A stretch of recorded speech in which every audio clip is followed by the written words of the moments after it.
여러분 안녕하세요, 블랙입니다. 몇 달간 2차전지 관련주들이 이렇게 올랐다가 요 며칠간 엄청나게 큰 폭의 하락을 보여주고 있습니다. 에코프로, 에코프로 BM 이런 종목들이 2차전지 관련 대장주라고 부를 수 있습니다. 이 중에서 에코프로 차트를 보면서 에코프로가 어떻게 움직여 왔었고 앞으로 어떻게 움직일지 이런 것들을 하나씩 체크해보는 시간을 가져보겠습니다. 에코프로 월봉 차트입니다. 에코프로는 코로나가 한창 유행했을 때 2020년 3월 달에 10,000원 부근에서 움직이고 있었는데요. 그때와 비교하면 최고점 기준으로 150배 이상 올랐습니다. 개별 종목이 3년 만에 150배 정도 오른다? 이것은 상상하기가 쉽지 않습니다. 그리고 이것은 잡주 아닙니다. 시가총액이 조 단위가 넘어가는 종목이에요. 이런 종목이 150배 정도의 무빙을 보였다? 이것은 엄청난 세력이 이것을 맘 먹고 끄집어 올렸다, 이렇게 볼 수가 있습니다. 그런데 월봉 차트로 보면 약간 감이 안 옵니다. 그래서 최근 부분만 일봉 차트로 여러분께 설명드려 보겠습니다.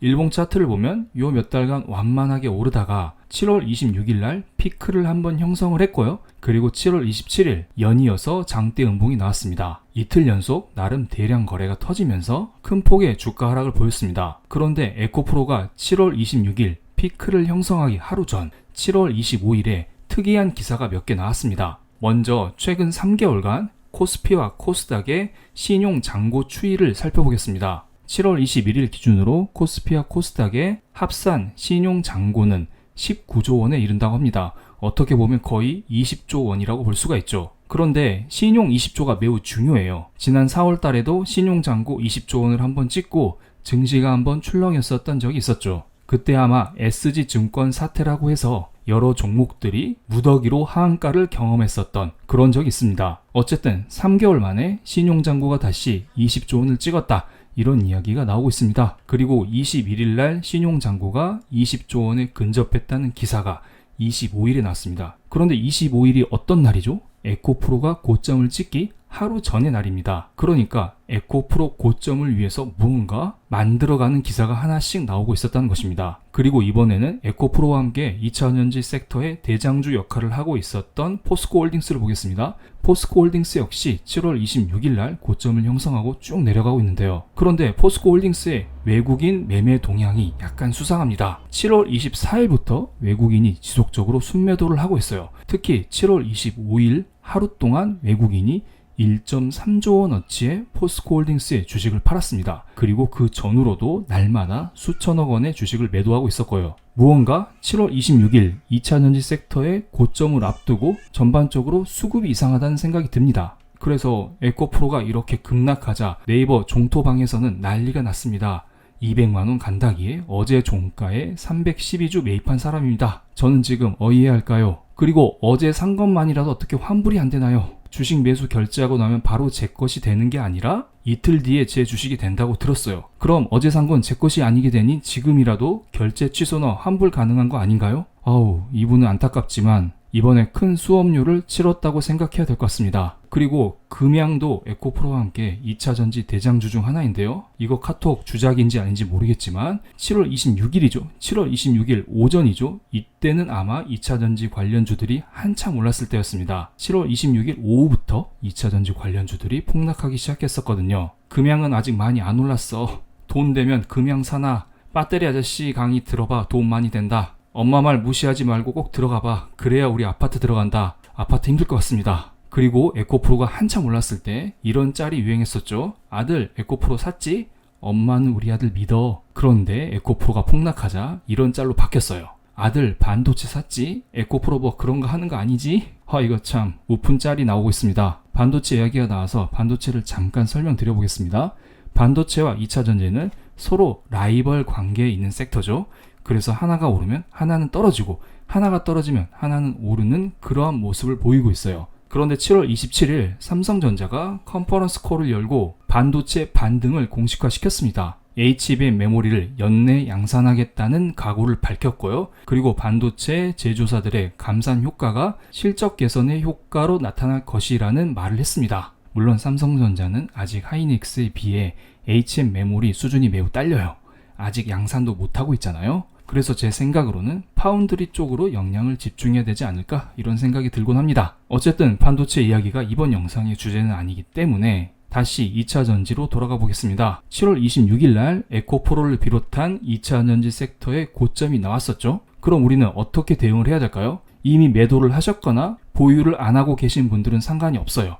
그런데 보유하고 계시는 분들이 문제죠. 실은 저는 멤버십 게시판에서 7월 26일 장중에 이런 글을 달아드렸습니다. 여러분, 2차 전지가 갑자기 윗골이 닿는데요. 이거 페이크냐 아니냐 말이 많을 텐데요.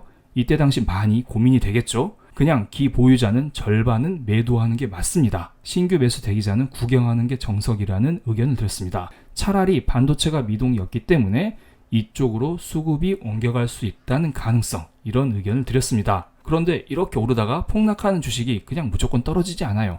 오르는 척하다 떨어지고 척하다 떨어지고 이런 흐름을 보이고 있습니다. 그래서 7월 26일 장중에 2차전지 관련주들이 오르는 척을 하자, 이럴 때는 보유 중인 종목을 딱 보세요. 시초가를 깨면 매도하시고요. 그렇지 않으면 홀딩하시면 된다는 의견을 드렸습니다. 그런데 아직 2차전지 관련주들을 들고 계시는 분들은 어떻게 대응을 해야 될까요? 먼저 몇 가지 가정을 제가 드려보겠습니다. 먼저 전기차에 대한 전망입니다. 전기차는 전기차 침투율에 대해서 먼저 설명을 드릴게요. 2023년 기준으로 전 세계 전기차 침투율은 17% 수준이라고 합니다. 그런데 이게 2035년까지 88%까지 증가될 전망이라고 해요. 전기차에 대한 수요가 이렇게 늘어난다는 것은 전기차에 들어가는 2차 전지에 대한 수요 역시 늘어날 가능성이 높습니다. 즉, 한국의 2차 전지 관련 소재주들이 앞으로 지속적으로 오를 가능성이 높다는 것입니다. 장기적으로 봤을 때는 성장한다. 이러한 가정을 하나 염두에 둬야 됩니다. 그리고 이것은 에코프로의 실적인데요. 에코프로는 2019년 기준으로 영업이익이 500억도 안 됐어요. 2020년에는 600억 정도 했었네요. 21년도에는 800억. 그런데 22년에 영업이익이 갑자기 6천억으로 늘었고요. 23년도 영업이익 전망치는 9,500억 수준이라고 해요. 그러니까 에코프로라는 회사가 그냥 단순히 테마주가 아니라 실적이 기반이 되는 종목이라고 해요. 영업이익이 10배 이렇게 오르잖아요. 물론 주가는 이것보다 더 오버해서 150배 이렇게 오른 게 문제가 되긴 했었지만요. 어쨌든 2차전지 섹터 자체는 장기적으로 성장한다. 이것을 염두에 두시기 바랍니다. 제가 2차전지 이야기를 할 때 항상 에코프로 BM 차트를 보곤 하는데요. 에코프로 BM은 연초부터 이렇게 오르다가 조정을 받고 있었죠. 그러다가 이쯤에서 1차 지지선을 형성을 했었고요. 그리고 이렇게 오르다가 떨어지다가 이 자리에서 또 2차 지지선을 형성했습니다. 그러다가 이렇게 오르는 척 하다가 조정을 받다가 최근에 28만원 이 부근에서 3차 지지선까지 형성을 했습니다. 그리고 나서 큰 슈팅이 나왔고요. 지금은 되돌림이 나오고 있죠. 제 생각에는 아마 3차 지지선 이 자리까지는 조정이 나오지 않을까, 이런 생각을 하고 있습니다. 만약에 대장주 에코프로 BM이 이런 식으로 조정을 받게 되면 다른 소재주들 역시 이에 맞춰 키 맞추기를 하면서 같이 조정을 받지 않을까, 이런 생각을 하고 있습니다. 마치 서울 부동산이 어느 정도 떨어지면 이에 맞춰서 경기도 지방 부동산이 나란히 떨어지는 것과 비슷한 논리라고 보시면 됩니다. 물론 28만원이 중요한 자리예요. 향후 28만원을 지지하게 되면은 여기서부터 다시 새 출발을 하는 거고요. 그게 아니라 혹시 이 자리를 이탈하게 되면 2차전지 관련주들은 조금 더 장기적으로 횡보할 가능성, 흐를 가능성, 이것도 염두에 둬야 될 것으로 보여요. 그렇기 때문에 지금은 최대한 보수적으로 접근하는 게 어떨까, 이런 생각을 여러분께 공유를 드리겠습니다. 물론 에코프로 BM이 그냥 무조건 폭포수처럼 이렇게 막 떨어지진 않아요. 중간에 양봉도 한번 나왔다가 음봉 나왔다, 양봉 나왔다, 음봉 나왔다, 이런 식으로 우리들을 꼬실 거라 봅니다. 그렇지만 지금 당장 바닥이 확인되지 않았기 때문에 조심할 필요가 있어 보입니다. 그럼 오늘 영상 여기에서 마칠게요. 참고로 제 의견은 참고로만 봐주시면 감사하겠습니다. 여러분 안녕.